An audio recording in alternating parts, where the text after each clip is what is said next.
कि हम लोगों में बिरादरियां हैं जी बेग बिरादरी, अपनी बिरादरी में शादी करते हैं लोग, होना भी चाहिए। लेकिन अगर रिश्ता अच्छा मिल जाए तो मुसलमान देखो और रिश्ता कर दो। सही बात है, बेशक बेशक। लड़कियों की तरफ से कुफू है, लड़कों की तरफ से नहीं है। जी जी, हक है। लड़का ऊंचे से ऊंचे खानदान में हो और नीचे से नीचे खानदान की लड़की को अपने निकाह में ले सकता है।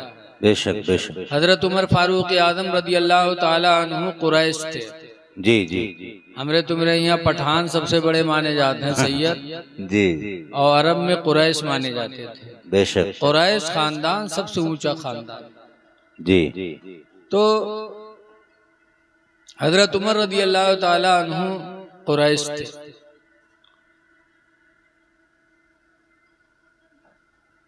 अमीरुल मोमिनीन थे।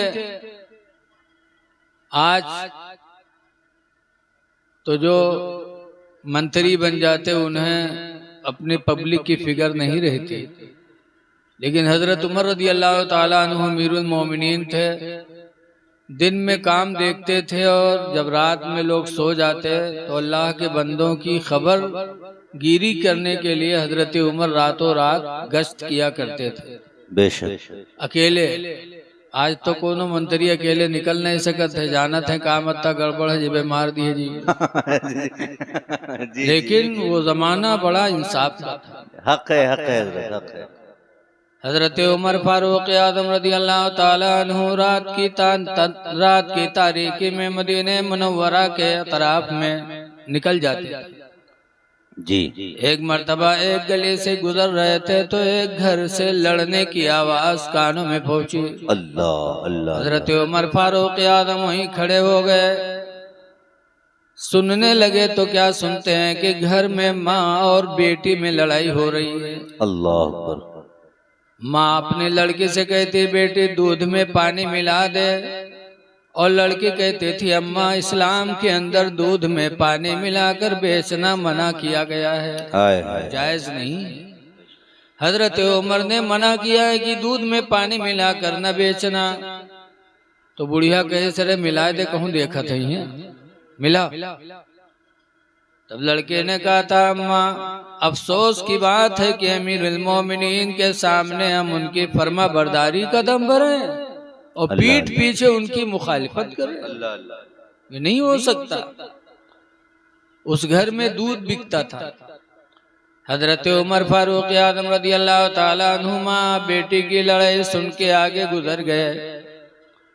सुबह हुई तो सिपाहियों को भेजा, कहा जाओ फला घर में माँ बेटी रात में लड़ाई कर रहे थे, दोनों को लेके आओ। सिपाही गए और माँ बेटी को लेकर आए। हजरत उमर रदी अल्लाह ताला अन्हु ने फरमाया, तुम दोनों रात में कैसा झगड़ा कर रही थी? तो माँ गलती पर थी, इसलिए शर्मिंदगी की वजह से खामोश हो गई, कुछ बोली नहीं। लेकिन लड़की बोल पड़ी। जो सच्चा होता है वो हर मैदान में बोल देता है। सच्ची बोली में आदमी कभी झिझकता नहीं, हमेशा अल्लाह उसे सच्चाई की वजह से इज्जत अता फरमाता है। बेशक बेशक। एक मर्तबा एक मीटिंग में था बहरेच, एक टीचर साहब कुछ झूठ से काम कर बोल रहे थे। तो अधिकारी ने कहा था, मौलाना एक झूठ को सच साबित करने के लिए तुम 1000 झूठ बोलोगे फिर भी उसको सही साबित नहीं कर पाओगे जी।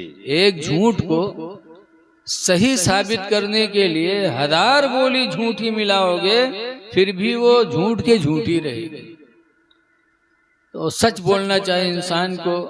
इसीलिए अल्लाह के रसूल फरमाते, इन्ना सिद्का बिर्रुन, बेशक सच्चाई ऐसी नेकी है, केवल बिर्रो यादी इलल जन्ना, ये नेकी ऐसी है जो इंसान को जन्नत की तरफ लेके जाती है। इंसान को हमेशा सच बोलना चाहिए।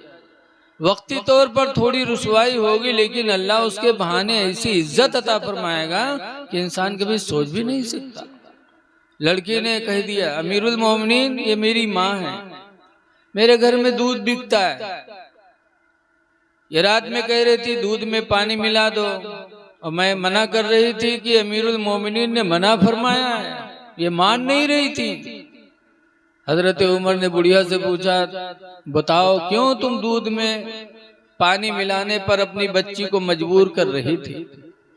तब उस बुढ़िया ने कहा, ऐ अमीरुल मोमिनीन, मैं बेवा हूं, मेरे यहाँ रोजी कमाने वाला कोई नहीं, थोड़ा सा दूध घर में होता है, अगर खालिस दूध बेच लूं तो मेरा और मेरी बेटी की जिंदगी का गुजारा नहीं हो सकता, और मेरे ऊपर इस बच्ची का बोझ है, इसलिए मैं दूध में पानी मिलाकर बेचती हूँ ताकि मेरी और मेरी बेटी की जिंदगी की जरूरियात पूरी हो जाए। मैं मजबूर हूँ, कोई रोजी कमाने वाला नहीं, मैं बेवा हूँ, गरीब हूँ।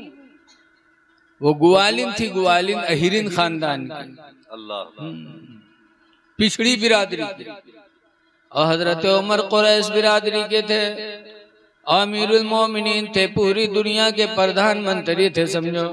सुभान अल्लाह। लेकिन क्या शान थी अमीरुल मोमिनीन हजरत उमर के, कि अपने बेटों को बुलाया, और बुलाने के बाद फरमाया कि मेरे बेटो देखो, ये लड़की इस बेवा औरत की है, और इसका बोझ इस बेवा औरत के ऊपर है, और इसकी वजह से दूध में पानी मिलाकर बेचकर गुनाहगार बनती है, इसलिए तुम में से कोई इस लड़की से निकाह कर ले ताकि इस लड़की का बोझ तुम्हारे सर आ जाए, और इस बेवा औरत का सर बोझा से हल्का हो जाए, और दूध में पानी मिलाकर बेचने से अपने आप को बचा ले। हाय हाय हाय माशाअल्लाह। हजरत उमर के एक लड़के तैयार हो गए, कहा ठीक है अब्बू, अगर ऐसी बात है तो मेरा निकाह फरमा दो, सुभान अल्लाह। इस लड़की का बोझ हम उठाएंगे।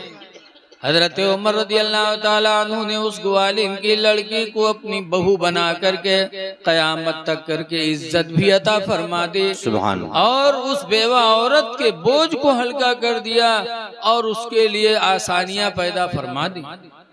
पता चला कि सहाबा की जिंदगी हमारे लिए हिदायत है कि हम जब किसी लड़की से निकाह करें तो ये न देखें कि ये गरीब घर की है, ये न देखें कि ये नीची बिरादरी की है, पिछड़ी बिरादरी की है, बल्कि अगर वो लड़की इस लायक है तो आप जरूर उसको अपने गले से लगा लें, अल्लाह राजी होगा, अल्लाह के रसूल राजी होंगे, और सहाबा की सुन्नत भी अदा होगी। सुभान अल्लाह, सुभान अल्लाह। लेकिन आज हम इन चीजों की तरफ ध्यान नहीं देते, बिरादरी देखते हैं जी, मजहब नहीं देखते।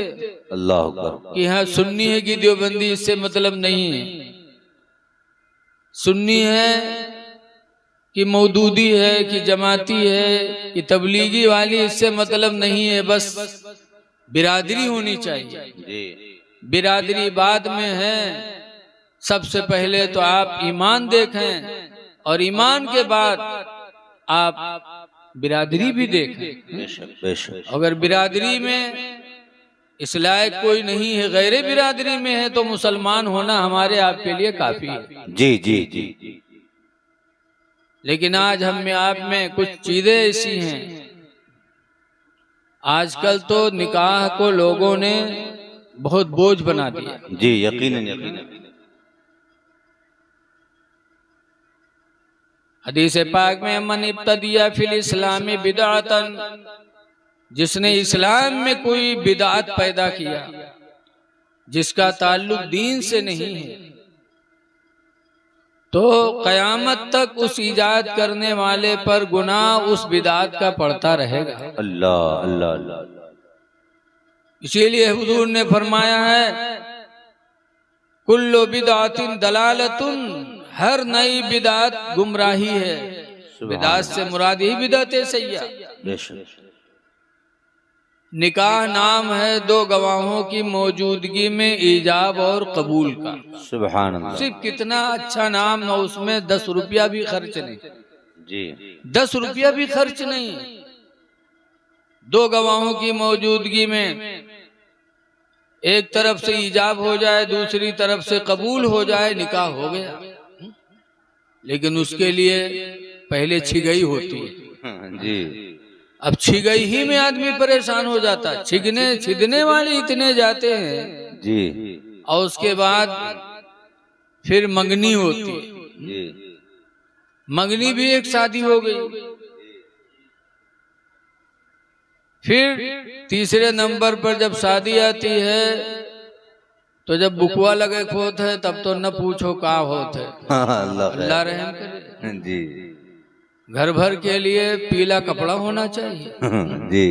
ये इस्लाम में कितनी बुरी बात है। आपने निकाह से क्या आपने जोड़ दिया ना?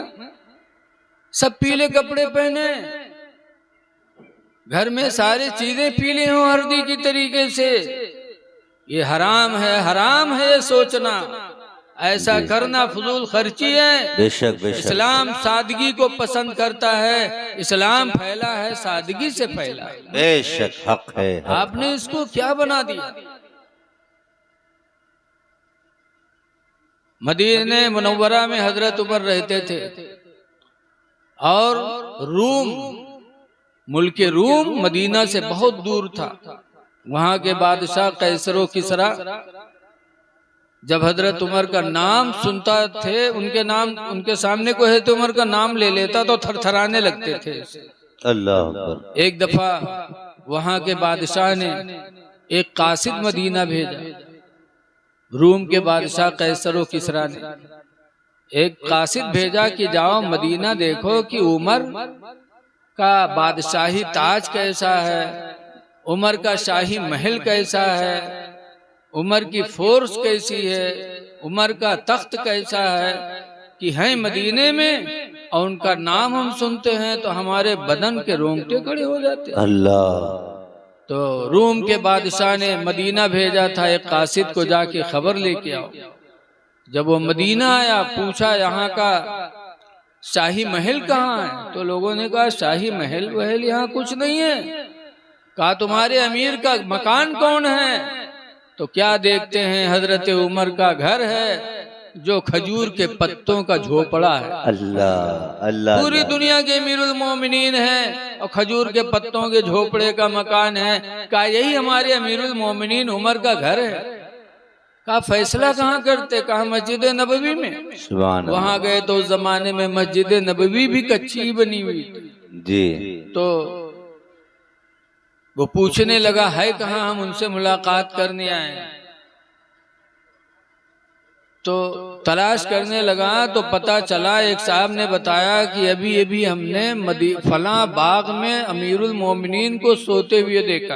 अल्लाह अल्लाह। तो मुल्क रूम का कासिद जब बाहर गया और खजूर की बाग में पहुंचा तो देखा कि हजरत उमर हाथ की तकिया लगाए बाग में जमीन के ऊपर ऐसे लेटे सो रहे हैं। सुभान अल्लाह। जैसे अभी हमने मस्जिद के दरवाजे पे देखा 3-4 लोग बेचारे ऐसे पड़े सो रहे हैं जी। हजरत उमर हाथ की तकिया लगाए बाग में ऐसे तने तनहा सो रहे हैं।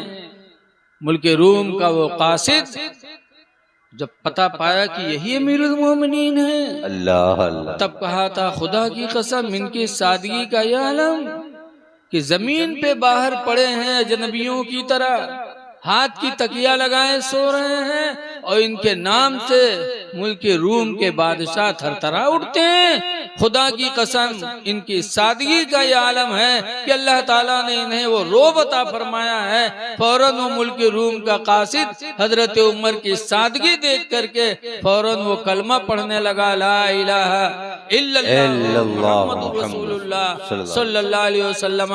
कलमा पढ़ के और इस्लाम को कबूल कर लिया। सुभान अल्लाह। इस्लाम सादगी को पसंद फरमाता है, आपने शादी को दुश्वार बना दिया।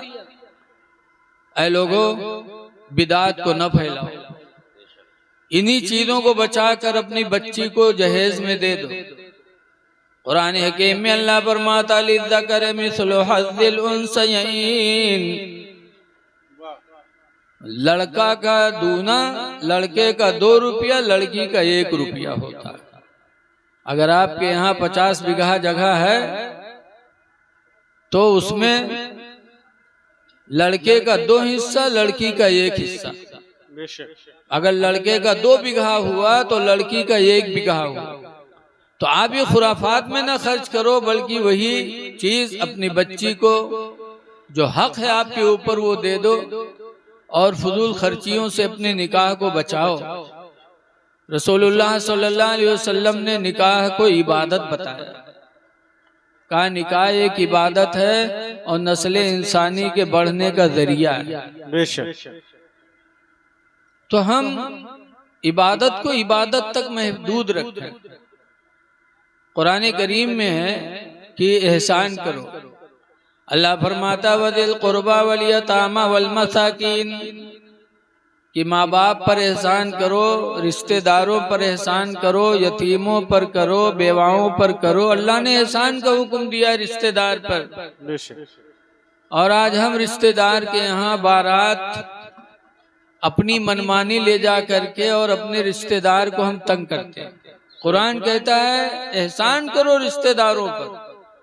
और आप रिश्ता लगाते हैं और फिर एक भारी भरकम बारात लेके आप जाते हैं, फिर अगर कहीं खाने में कोई कमी आई तो फिर अपने रिश्तेदार की बेइज्जती भी करते हैं। इस्लाम कतान इसकी इजाजत नहीं देता। देखिए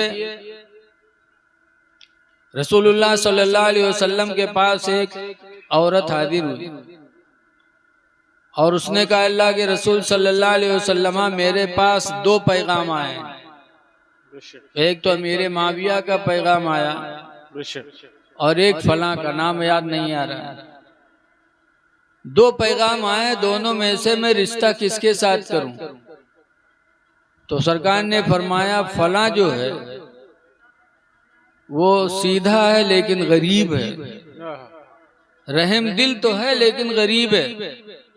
और फलां जिसका तुमने नाम लिया वो मालदार तो है लेकिन वो मरकहा है। हुजूर ने इसे फरमा दिया, वो मारता बहुत है। अब दोनों में से जो तुम्हें पसंद हो। तो फिर उस औरत ने उस नेक गरीब आदमी रहम दिल को पसंद फरमाया और उसके पैगाम को कबूल किया और उसके निकाह में जाकर के उसकी बीवी हो गई। बेशक। और जो दौलतमंद था लेकिन मरकहा था, मरकहा का मतलब ये कि उसके हाथ ज्यादा उठा करते थे, बेरहम था, तो उससे उसने उसके पैगाम को रद्द कर दिया। पता चला कि हम लड़कियां उन्हीं के हाथ में दें जो रहम दिल हो, जालिमों के हवाले न करें। बहुत से लोग तो अपनी बच्चियों को भेजकर सिर्फ अपने सर का बोझा उतारते हैं कि चली जाए किसी तरीके से। ना, वो तुम्हारी औलाद है। जिंदगी, उनकी आने वाली मुस्तकबिल जिंदगी को भी आपको सोचना है।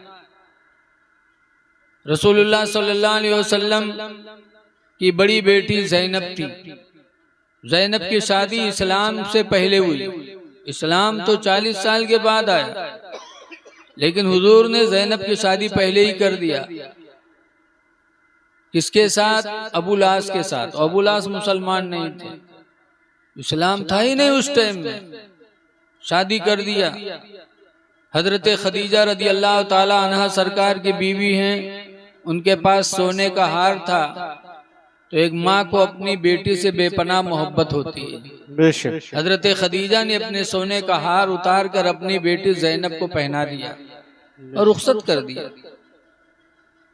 कुछ दिनों के बाद जब इस्लाम आया तो रसूलुल्लाह सल्लल्लाहु अलैहि वसल्लम ने अपने दामाद अबू लास से कहा, अबू लास इस्लाम कबूल कर लो।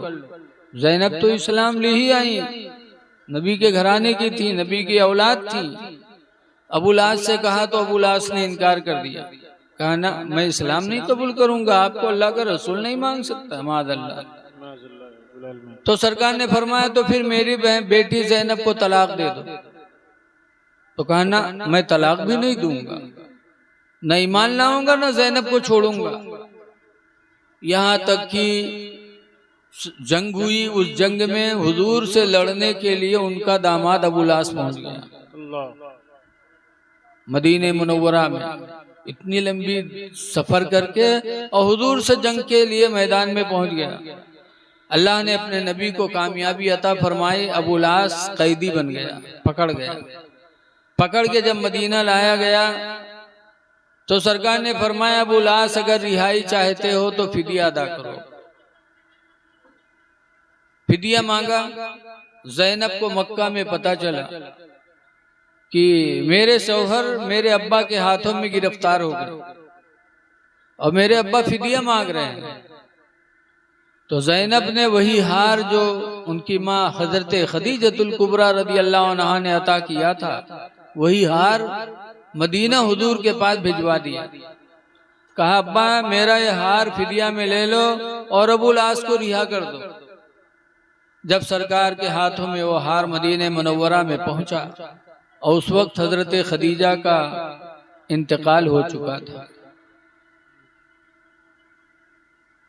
जब हार मेरे नबी ने देखा तो रो पड़े, हुजूर रोने लगे।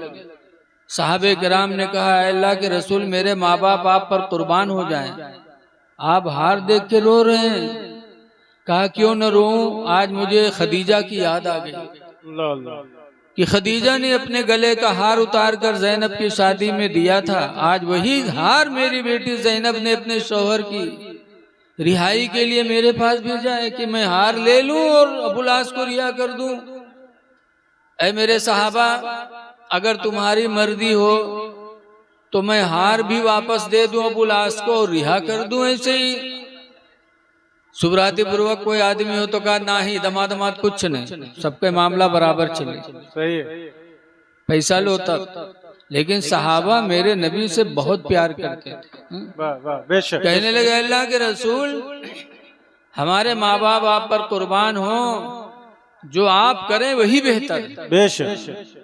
हुजूर ने अबुल आस से कहा लो ये हार भी ले लो, ले जाओ मेरी बेटी ज़ैनब को दे देना और तुम्हें रिहा भी किया जा रहा है। वाह। जब सरकार ने हार दिया और रिहा फरमाया, तब अबुल आस के आंखों से आंसू बहने लगे, रोने लगे अबुल आस। हुजूर ने फरमाया अबुल आस रो रहे हो? कहा अल्लाह के रसूल खुदा की कसम आप जैसा रहम दिल इंसान हमने नहीं देखा। वाह, सुभान अल्लाह, सुभान अल्लाह। आप जैसा रहीम करीम हमने नहीं देखा कि आपकी बात मैं नहीं मानी, जंग में आपसे लड़ने आ गया, कैदी बन गया। ऐसे हाल में आपके रहम का आलम कि आप मेरा फिदिया भी वापस कर रहे हो, रिहा भी कर रहे हो। खुदा की कसम आज मुझे यकीन हो गया कि आपकी नबूवत भी सच्ची है, आपकी रिसालत भी सच्ची है। कलमा पढ़ा ला इलाहा इल्लल्लाह मुहम्मदुर रसूलुल्लाह सल्लल्लाहु अलैहि वसल्लम, कलमा पढ़ करके अबुल आस मुसलमान हो गए। मेरे दीनी भाइयों, इसलिए मैंने इसको बयान किया कि अपनी बेटी को देना ये मेरे नबी की सुन्नत है। बेशक बेशक, सुभान अल्लाह, सुभान। जो हो सके अपनी बेटी को दो, मेरे नबी ने दिया है। लड़कियों के साथ हुस्ने सलूक करना चाहिए, इसलिए कि लड़कियां बड़ी नाजुक होती हैं। शादी होने के बाद फिर मियाँ बीवी का हक बड़ा गहरा हो जाता है। हदीस पाक में अन उक़बत इब्न आमिर क़ाला सअलना रसूलुल्लाह सल्लल्लाहु अलैहि वसल्लम, हज़रत उक़बा बिन आमिर से रवायत फरमाते हम लोगों ने अल्लाह के रसूल से सवाल किया, मा हक़्क़ुज़ ज़ौजति अला अहदिना, अल्लाह के रसूल हमारी बीवी का हम पर कितना हक है? बेशक। बीवी का हक शौहर पर कितना है अल्लाह के रसूल ये बता दीजिए। तो सरकार ने पहला हक फरमाया अंततइमहा इज़ा तइमता, बीवी का पहला हक यह है कि जो तू खा वो बीवी को खिला। सुभान अल्लाह, सुभान। अंततइमहा इज़ा तइमता, कि जो तू खा वो बीवी को खिला। बेशक।